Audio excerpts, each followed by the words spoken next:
পৃথিবীতে মানুষ যবে থেকে আদিম মানুষ যবে থেকে ভয় এবং বিস্ময়ে দেবতার ভাবনা ভাবতে শুরু করলো, প্রথমে পৃথিবীকেই মা ভাবত। এই যে গাছপালার পূজা করা, তার কারণ হলো পৃথিবী যেন ফার্টাইল থাকে, যেন উর্বর থাকে। দেবী দুর্গা পৃথিবীর যে আদি মাতা পৃথিবী, তাকে পূজা করার উদ্দেশ্যই ছিল দেবী দুর্গার নামে। সেইটাই নবপত্রিকা বাসিনী।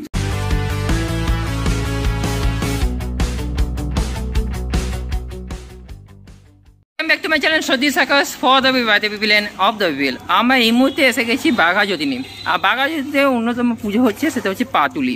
পাটুলিতে এবছর কী থিম হচ্ছে সেটা আপনারা ওখানে গিয়ে আপনারা জানিয়ে দেবো। তার আগে আপনাকে লোকেশান বলে দিই।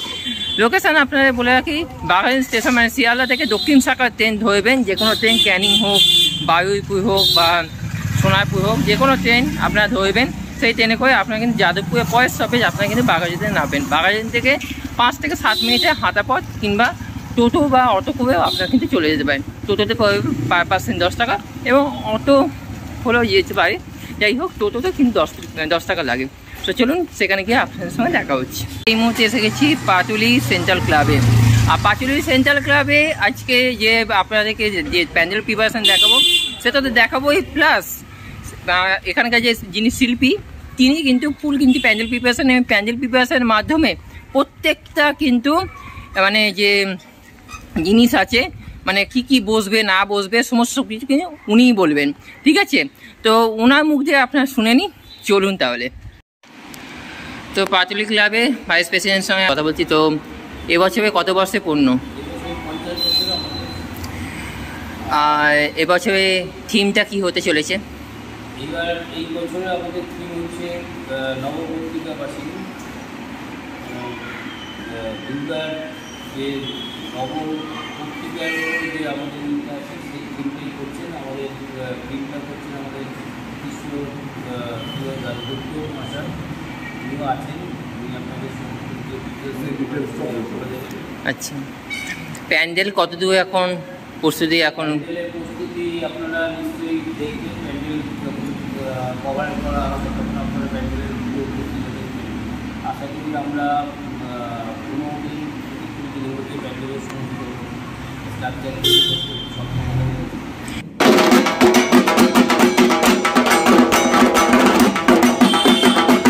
তো আমরা এই মুহূর্তে শিল্পীর কাছে আমরা এসে গেছি, বিষ্ণুপ্রিয়দার কাছে। তো এবছরে প্যান্ডেলের ভেতরে কীরকম কী থাকবে, কী কারুকার্য থাকবে? আমার নাম কৃষ্ণপ্রিয় দাসগুপ্ত। এই ক্লাবের নাম পাটুলি সেন্ট্রাল ক্লাব। এই পাটুলি সেন্ট্রাল ক্লাবের এবার 50 বছর। তাই জন্য ওনারা আমাকে বলেছেন এখানে প্যান্ডেল করতে, তাই আমি প্যান্ডেল করতে এসেছি। এখন ঘটনা হলো, কলকাতাতে আর দুর্গাপূজায় এমনি প্যান্ডেল হয় না। এই 50, 25, 75, 100 একটু বিশেষ কিছু হলেই একটা থিম লাগে। ফলে 50 বছরে ওদেরও একটা থিম দরকার। তা আমি যে এই থিমটা করেছি, সেই থিমটা আর একটা কথা, এখনকার দুর্গাপূজার যে প্যান্ডেল হয়, সেই প্যান্ডেলে নিছক একটা দুর্গা প্যান্ডেল পূজা এরকম হয় না। সকলেরই ইচ্ছা থাকে কিছু একটা শিক্ষণীয় কিছু করতে। আমি এই শিক্ষণীয় কিছুটাই দুর্গা ওরিয়েন্টেশনেই করছি। কি সেটা? যুগের পর যুগ ধরে আমরা কলকাতার মানে দুর্গার প্রতিমাতে দেখি যে গণেশের পাশে একটা কলাবউ দাঁড় করানো। আমাদের সকলেরই ধারণা আপামরের, যে অধিকাংশের, যে কলাবউ মানে গণেশের বউ। ওই কলাবউটাই আসলে নবপত্রিকা বাসিনী, উনি হলেন দুর্গা। এবার ওই যে কলাবউটাকে নবপত্রিকা বলছি কেন? নবপত্রিকা মানে 9টা পাতা। অ্যাকচুয়ালি এই 9টা পাতা, 9টা গাছ। এই 9টা গাছে 9 জন দেবী থাকেন। যেমন হলুদ গাছে দুর্গা থাকেন, কচু গাছে কালী থাকেন, অশোক গাছে শোকরহিতা থাকেন, জয়ন্তী গাছে রম্ভা থাকেন, ধান গাছে মহালক্ষ্মী থাকেন। এইরকম 9টা গাছে 9 দেবীর অবস্থান। এই প্যান্ডেলের মধ্যে আপনি দেখবেন এই যে ছোটো ছোটো ঘরগুলো হচ্ছে, এই ঘরগুলোতে ওই 9 দেবী থাকবেন এবং ওই গাছগুলো থাকবে। এগুলো প্রথম। 2 নম্বর কথা হলো যে এইখানটাতে থাকবে প্রথমেই সেই কলাবউ, একদম তৈরি করা কলাবউ, যেটার মধ্যে 9টা গাছ আছে। অর্থাৎ আপনি যখন প্যান্ডেলে ঢুকছেন, তখন আপনি একটা কলাবউ দেখে ঢুকছেন। এই কলাবউটাকে এবার আমি ডিকোড করব, ভাঙব। এই দিক দিয়ে যেতে আরম্ভ করবেন, এইদিকে 4টে, এইদিকে 4টে, 8টা, আর এই কলাবউ 9টা। এই আপনি 9টা গাছ এবং 9 দেবীকে দেখে ফেললেন। ফাইনালি ওইখানটায় দুর্গা থাকবেন ঘরের মধ্যে, ওটা গর্ভগৃহে। আর এইবার এই যে এত বাস থাকবে, ব্যাপারটা কি? ব্যাপারটা হলো যে পৃথিবীতে মানুষ যবে থেকে, আদিম মানুষ যবে থেকে ভয় এবং বিস্ময়ে দেবতার ভাবনা ভাবতে শুরু করলো, প্রথমে পৃথিবীকেই মা ভাবতো। এই যে গাছপালার পূজা করা, তার কারণ হলো পৃথিবী যেন ফার্টাইল থাকে, যেন উর্বর থাকে। দেবী দুর্গা পৃথিবীর যে আদি মাতা পৃথিবী, তাকে পূজা করার উদ্দেশ্যই ছিল দেবী দুর্গার নামে। সেইটাই নবপত্রিকা বাসিনী এই পরবর্তীকালে এসছে। কীর্তিবাস তার যে রামায়ণ লিখেছেন, সেখানে রামচন্দ্রকে দিয়ে কলাবউ পুজো করেইছিলেন। এটা বাংলার একটা স্পেশাল রীতি, মানে অন্য ইউপি বা অন্য জায়গায় পাবেন না। এটা বাংলা, উড়িষ্যা, আসামে ব্যাপকভাবে চলে। সেই নবপত্রিকায় এখানে থাকছে। আর এইবার এই যে জিনিসগুলো, বাসগুলো, এইগুলো হবে সেই যে ফার্টাইল পৃথিবীটা হলো, তার মানে কি গাছ বেরোচ্ছে।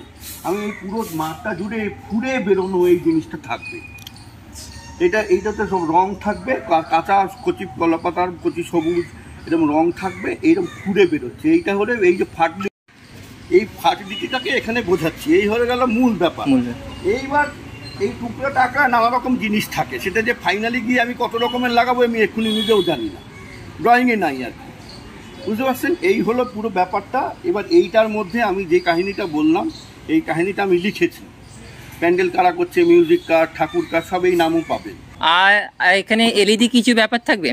এলইডি লাইটে লাইট তো এখন সবই তো প্যান্ডেলের ভেতরে আলোই হয় না, এমনি বাল্বের আলোয় আর কে জ্বালায়, ফলে এখানে আলোর বিরাট খেলা হয়। হ্যাঁ, ওইটাই বলছি। এই যে ফার্টাইল করে আমি বাসগুলোকে, এই বাসের কালার অনুযায়ী কলা থেকে লাইট মারবে। ওইটাই আপনি এখান থেকে ঢুকলে একটা মনে হবে যেন একটা আলোর গহ্বরের মধ্যেই ঢুকছেন। এবার এইখান থেকে আপনি দেখতে শুরু করবেন। ওই 9 দেবী থাকবে, 9খানা গাছ থাকবে, এবং প্রত্যেক গাছের সঙ্গে যে সেই দেবীর যে সম্পর্ক, তার একটা মন্ত্র আছে। ওই মন্ত্রটা ওখানে লেখা থাকবে। আর পুরো কাহিনীটা আমি এই লোকে যখন ঢুকবে, দুদিক থেকে 2 সাইডে থাকবে। যারা বানালো প্যান্ডেলটা, তাদের একটা থাকবে, আর একটা থাকবে হলো এই যে পুরো কাহিনীটা।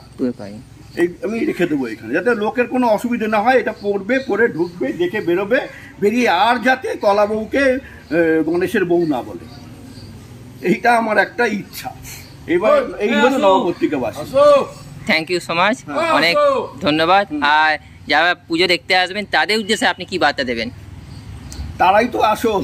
হ্যাঁ, তাদের উদ্দেশ্যে করলাম, তারা যদি হাততালি দেয়, ভালো বলে, তবেই আমার একটু হবে। সেটা ঠিক। আর হাওড়া দিয়ে আসতে গেলে কি করে আসবে? থেকে যদি আসে, ওখানে গড়িয়া 6 নম্বর রুট দিয়ে গড়িয়া বাস স্ট্যান্ডে, ওখান থেকে গাড়ি আছে, আমাদের রুট ম্যাপ থাকছে। আচ্ছা, প্রত্যেকটা জায়গায় আমরা কভার করে দেবো। আচ্ছা, আর বাইপাস থেকেও আসার জায়গা আছে। যদি মেট্রোতে আসে, মেট্রোতে আসলে মেট্রো স্টেশন নেবে, পাটুলি সেন্ট্রাল ক্লাব পড়লে মোটামুটি সবাই জানে। বাইপাস দিয়েও রুট আছে, হাওড়া থেকে অনেক বাস আসে, সেখান থেকেও পেয়ে যাবে। আর শিয়ালদা যেতে আছে, বাঘাযতীন আসে, বাঘাযতীন আপনি স্টেশন থেকে রুট পাবে। থ্যাংক ইউ সো মাচ দাদা, অনেক অনেক ধন্যবাদ। আপনারা তো শুনে নিলেন পাটুলি সেন্ট্রাল ক্লাবের যিনি শিল্পী এবং ক্লাব কর্তৃপক্ষ যে প্রেসিডেন্ট, তিনি তার মুখ থেকে আপনারা শুনে নিলেন আর সমস্ত সব কিছু। So is this Akash for the people and of the people. আজকে এই পর্যন্ত। হ্যাঁ, যাবার আগে আপনাদের বলে দিই যে এখানে যে পঞ্চপতি বা রং বলে, 5টা রং থাকে, ওই 5টা রং দিয়ে কিন্তু এই মণ্ডপের ভেতরে কিন্তু ফুল কিন্তু সাজানো হবে 5টা রং দিয়ে। কীভাবে হবে? খুবই কিন্তু একটা বলতে গেলে দুর্ধর্ষ কিন্তু এই বছরে যে থিম হতে চলেছে 50 বছরে এবছরে পাটুলি সেন্ট্রাল ক্লাবে। তো সেটা আপনাদেরকে বুঝিয়ে দিল Shilpi. Thank you so much. সবাই আপাতত টাটা।